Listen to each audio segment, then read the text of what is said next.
एक बेहद ही गरीब परिवार था, लेकिन खुशहाल परिवार था।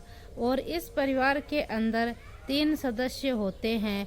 इसमें एक पति पत्नी और एक बेटी। और सब कुछ ठीक ठाक ही चल रहा था। लेकिन जब 2020 में अचानक से पति की तबीयत खराब हो जाती है और वह बीमार हो जाता है और बीमारी के कारण उसकी मृत्यु हो जाती है। और जैसे ही उस पति की मृत्यु होती है तो उस परिवार के ऊपर एक दुखों का पहाड़ टूट पड़ जाता है।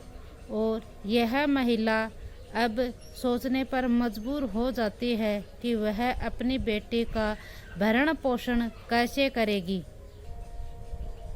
लेकिन उस महिला को गांव में कोई काम नहीं मिलता है। इसीलिए दोस्तों, वह महिला अपनी बेटी का भरण पोषण करने के लिए अपनी बेटी को गांव में छोड़कर और शहर में काम करने के लिए निकल जाती है। और बेटी को तुम गांव में कहकर जाती है बेटी से कि तुम गांव में ही रहना, अच्छे से पढ़ाई करना और कोई भी गलत काम मत करना। बेटी ने ठीक वैसा ही किया। बेटी ने अपनी माँ की पूरी बात मानी थी। उसने अपनी पढ़ाई भी अच्छे से की, अपने घर का ख्याल भी अच्छे से रखा। और वह महिला जाते वक्त पड़ोसियों को कहकर जाती है कि मेरी बेटी घर पर अकेली है और तुम ख्याल रखना। और वह महिला बीच बीच में अपनी बेटी को खाना और कुछ ज़रूरत का सामान थी वह देने के लिए बीच बीच में अपनी बेटी के पास आती थी मिलने के लिए। और वह बेटी भी पूरी ईमानदारी और पूरी शिद्दत के साथ अपना काम कर रही थी। लेकिन फिर एक दिन वह महिला गांव में अपनी बेटी से मिलने आई तो उसने देखा कि बेटी की तबीयत कुछ ज़्यादा ही खराब है। फिर वह बेटी को लेकर नज़दीकी हॉस्पिटल में जाती है। हॉस्पिटल में जाने के बाद डॉक्टरों ने जो उस महिला को बताया कि आपकी बेटी 7 महीने की प्रेग्नेंट है। अब यह बेटी से पुचकारती है और पूछा कि बेटी, आखिरकार तुम्हें तो मैंने इतने प्यार से समझाया, इतने प्यार से तुम्हें पाल पोस कर इतना बड़ा किया और तुमने ये क्या किया। फिर जो बेटी थी वह अपनी माँ को पूरी कहानी सुनाती है तो उस बेटी और उस माँ का रो रो कर बुरा हाल हो जाता है। दरअसल वह महिला और वह लड़की, पहले तो वह गरीब परिवार से थे और दूसरी बात वह नीची जात से थे। और उस गांव में कुछ दबंग लोग रहते थे जो उनकी बेटी के साथ यह हालात किया था। वाकई में यह बहुत भयानक है। इसके बारे में जब अखबारों के माध्यम से लोगों तक यह बात पहुंची और प्रशासन तक पहुंची और प्रशासन इस मामले में गंभीरता से लिया, तब जाकर आरोपियों को धर पकड़कर अंदर डाला गया। और आज भी धर पकड़कर जब उनको अंदर डाला गया तब ये कहानी लोगों को सामने आती है। आज की इस कहानी के माध्यम से हम यही जानने की कोशिश करेंगे कि आखिरकार क्या हुआ था उस बेटी के साथ, उसने क्या दर्द सहन किया था। नमस्कार, राधे राधे, जय श्री कृष्णा। मैं पूजा। आज की जो सच्ची घटना मैं आपको सुनाने जा रही हूँ यह है आंध्र प्रदेश की। और आंध्र प्रदेश का ही एक जिला लगता है सत्य साई। और सत्य साई जिले की यह सच्ची घटना है। मैं बात कर रही हूँ साल 2023 की। और मैं बात कर रही हूँ एक कक्षा 8 में पढ़ने वाली लड़की जो अपने ही क्लास के सहपाठी के साथ बैठी हुई थी। और उस सहपाठी के साथ बैठी थी तब वह दोनों आपस में बातचीत कर रहे थे। और उस बातचीत का सिलसिले का कब किसी ने फ़ोन में रिकॉर्ड कर लिया, फ़ोटो खींच लिया, यह किसी को पता भी नहीं चला। और फिर वह लड़का वह फोटो उस लड़की को उस दिन तो दिखाता नहीं है। और 2 या 3 दिन के बाद वह अपने एक और दोस्त के साथ उस लड़की के पास आता है और उसे कहता है कि तुम्हारी यह फोटो मैं इंस्टाग्राम और फेसबुक के ऊपर डालूंगा। यह फोटो मैं तुम्हारी माँ को भी दिखाऊंगा, तुम्हारे जो गांव में और लोग हैं परिवार के सदस्य उनको भी दिखाऊंगा, और यह फोटो मैं जो गांव का मुखिया है उसको भी दिखाऊंगा। फिर वह लड़की यह सब कुछ सुनकर वह लड़की घबरा जाती है और रोने लगती है, गिड़गिड़ाने लगती है। वह लड़की कहती है कि मेरे पापा नहीं है, सिर्फ मेरी माँ ही है, वही मेरा देखभाल करती है, और आप प्लीज़ ऐसा मत करो, यह फ़ोटो आप डिलीट कर दो। और वह सामने वाले से काफ़ी अपील करती है, लेकिन उसकी अपील सामने वाले के कुछ काम नहीं आती। आखिरकार वह लड़की उनसे पूछती है कि मुझे क्या करना होगा जिससे कि तुम ये फ़ोटो और ये वीडियो डिलीट कर दो। फिर वह लड़का कहता है कि मुझे तुम्हारे साथ कुछ वक्त बिताना है। फिर जो वक्त बिताया जाता है उस लड़की के साथ, उन दोनों लड़कों ने उस लड़की के साथ सामूहिक बलात्कार किया। जब उस लड़की के साथ बलात्कार किया गया तो अभी तो बस पास में बैठकर फोटो ही खींचा गया था, लेकिन जब उस लड़की के साथ बलात्कार किया जा रहा था उसका भी वीडियो रिकॉर्ड कर लिया जाता है। और फिर ऐसे ही समय आगे बढ़ जाता है और वह जो दोनों लड़के थे उस लड़की के साथ सामूहिक बलात्कार कर रहे थे, उसकी एक एक फोटो एक एक वीडियो वह अपने फ़ोन में रिकॉर्ड कर लेते हैं। और यह वीडियो और यह फ़ोटो यह लड़के अपने पास संभाल कर रखते हैं। और जब भी वह लड़की स्कूल से आती थी तो यह दोनों लड़के उस लड़की के साथ बलात्कार किया करते थे। जब वक्त मिलता था, जब मौका मिलता था, तब ये दोनों किया करते थे। फिर पहली बार उस लड़की के साथ 2 लड़के करते हैं, फिर उनकी संख्या बढ़कर 3 हो जाती है, फिर 3 से 4 हो जाती है और 4 से 5 हो जाते हैं। लगातार उनकी संख्या बढ़ रही थी, दिन प्रतिदिन उनकी संख्या बढ़ती ही जा रही थी, क्योंकि उस लड़की के पिता तो थे नहीं, माँ थी। वह गांव से दूर शहर में जाकर काम कर रही थी उस लड़की के भरण पोषण के लिए। बीच बीच में उसकी माँ आया करती थी, उस लड़की के खाने पीने का इंतजाम करती थी और फिर वह वापस शहर में चली जाती थी। फिर आखिरकार उस लड़की का दर्द तकलीफ कोई भी नहीं समझ रहा था, कोई भी उसको कुछ भी नहीं, किसी को नहीं पता था कि इस लड़की के ऊपर क्या गुजर रही है।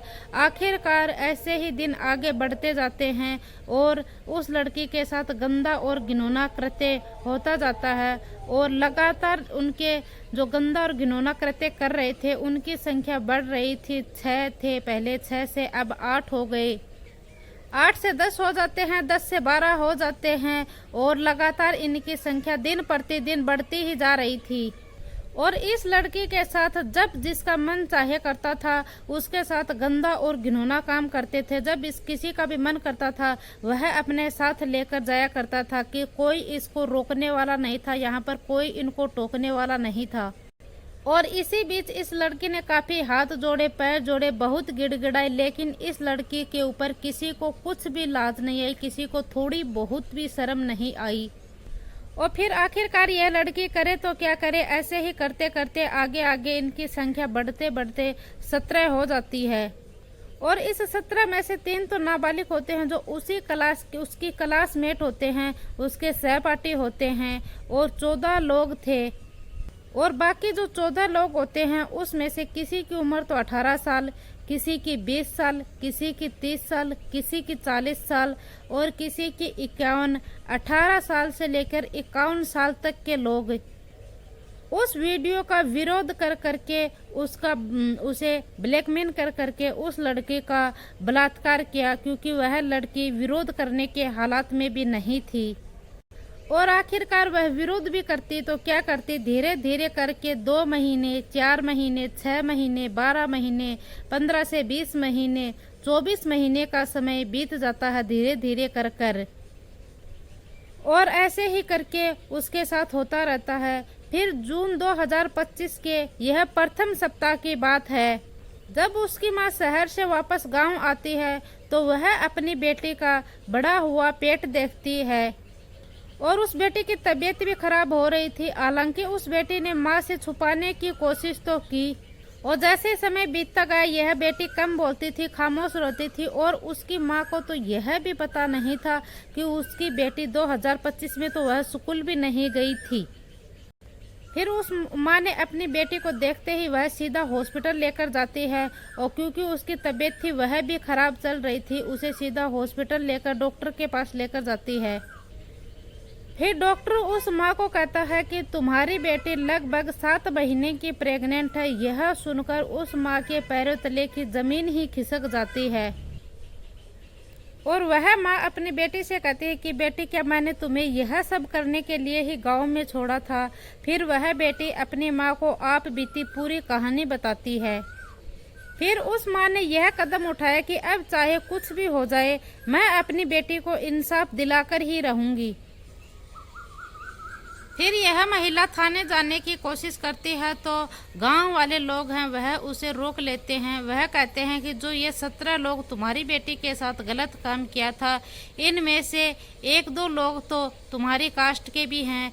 अगर तुम में से उनको कोई पसंद आता है तो उनके साथ तुम्हारी बेटी की शादी कर दो और बाकी जो ऊंची जाति के लोग हैं उनमें से तुम पैसे ले सकती हो। अगर तुम्हारे पास पैसे आ जाएंगे तो तुम्हें बाहर शहर में काम करने के लिए भी नहीं जाना पड़ेगा। फिर ऐसी बात उस माँ के साथ कही जाती है तो वह माँ सोचने पर मजबूर हो जाती है कि कितने गंदे, कितने घिनौने लोग हैं ये। यह पिछले 2 साल से मेरी बेटी के साथ गंदा और घिनौना कृत्य करते हैं और जब बात आई इंसाफ की तो यह मेरे पैसे देकर मुंह बंद करना चाहते हैं। फिर यह माँ 9 जून 2025 को नज़दीकी पुलिस स्टेशन में जाती है और वहां जाकर अपनी बेटी पर बीती हुई पूरी बात बताती है। वह अपनी बेटी की पूरी बात बताती है कि किस तरह मेरे पति की मौत हो गई, किस तरह मैंने अपनी बेटी को अकेला गांव में छोड़ा, मैं शहर कमाने के लिए चली गई, किस तरह मेरी बेटी ने अपनी पढ़ाई छोड़ दी। फिर पुलिस यह सारी कहानी सुनने के बाद पुलिस गांव में आती है और गांव में दबिश देती है। जब पुलिस ने पहली बार दबिश दी तो इसमें 6 लोगों को पुलिस मौके पर ही गिरफ्तार कर लेती है। फिर पुलिस दोबारा दबिश देती है तो यहाँ पर 11 लोगों को गिरफ्तार कर लिया जाता है और इसमें लगभग टोटल आरोपी हैं वह 17 के 17 आरोपियों को पुलिस अपनी हिरासत में ले लेती है और सभी से पूछताछ करती है। फिर इस घटनाक्रम का खुलासा किया जाता है। लेकिन जब इस बेटी की हालात देखी जाए तो हॉस्पिटल में एडमिट कराया जाता है उस लड़की को और एडमिट करवाने के बाद डॉक्टर कहते हैं कि अब हम इस लड़की का अबॉर्शन नहीं करवा सकते क्योंकि इस लड़की का जो प्रेगनेंसी का समय था वह बहुत आगे बढ़ चुका है। अगर हम ऐसी स्थिति में इस लड़के का गर्भपात करवाएंगे, इस बेटी की जान को खतरा हो सकता है। और पुलिस वालों का मानना है कि यह लड़की और इसकी मां अगर उस गांव में वापस जाएंगे तो दबंग लोग इस लड़की को भी मार देंगे और इसकी मां को भी मार देंगे और क्या पता इसके होने वाले बच्चे को भी मार देंगे। और इस लड़की की जो डिलीवरी डेट है वह लगभग 21 जुलाई 2025 दी थी डॉक्टर ने। अगर जब तक इसकी डिलीवरी नहीं होगी तब तक यह लड़की हॉस्पिटल के अंदर ही रहेगी। और वह लड़की हॉस्पिटल में और जिनकी डिलीवरी हो रही थी जच्चा बच्चा उन सभी के बीच में रहती है और वहां देखने वाले हर कोई उस लड़की की कहानी सुनते हैं तो उनके पैरों तले की जमीन खिसक जाती है। वह लड़की महज 15 साल की ही होती है और जब वह 13 साल की हुई थी तब से उस लड़की के साथ लगातार गंदा और घिनौना काम हो रहा था।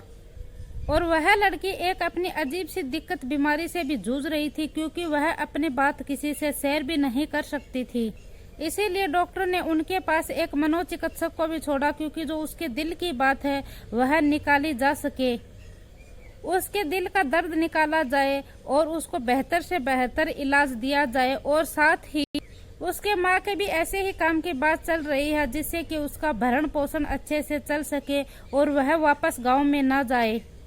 और उन आरोपियों को भी हिरासत में लेकर पुलिस में जेल में भेज दिया जाता है। हैरान करने वाली बात तो यह है कि यह लड़की अप्रैल 2025 से विद्यालय में नहीं जा रही थी, लेकिन पुलिस प्रशासन ने यह सवाल पूछा कि जो स्कूल वाले थे वह इस लड़की के बारे में जानने की कोशिश क्यों नहीं की कि यह लड़की आखिरकार स्कूल क्यों नहीं आ रही। और जो कि जो 10वीं क्लास होती है वह किसी भी छात्र या छात्रा के लिए बहुत जरूरी होती है, बहुत इम्पोर्टेंट होती है। और यह लड़की 10वीं क्लास की छात्रा थी। जब किसी शिक्षक ने भी इस लड़की की जानकारी नहीं जुटाई तो प्रशासनिक अधिकारियों ने उन शिक्षकों को भी एक घेराबंदी बना लिया है और साथ ही जो गांव की आशा होती है उसको भी जांच का हिस्सा बना लिया है। और प्रशासन का कहना है कि इस मामले में कोई भी इन्वॉल्व है तो उसे हम बख्शेंगे नहीं, उसे कोई भी नाकामी नहीं होगी। अगर शिक्षक भी इसके जिम्मेदार हैं तो उसकी जिम्मेदारी शिक्षक की भी है कि यह बच्ची इतने दिन से स्कूल क्यों नहीं आ रही।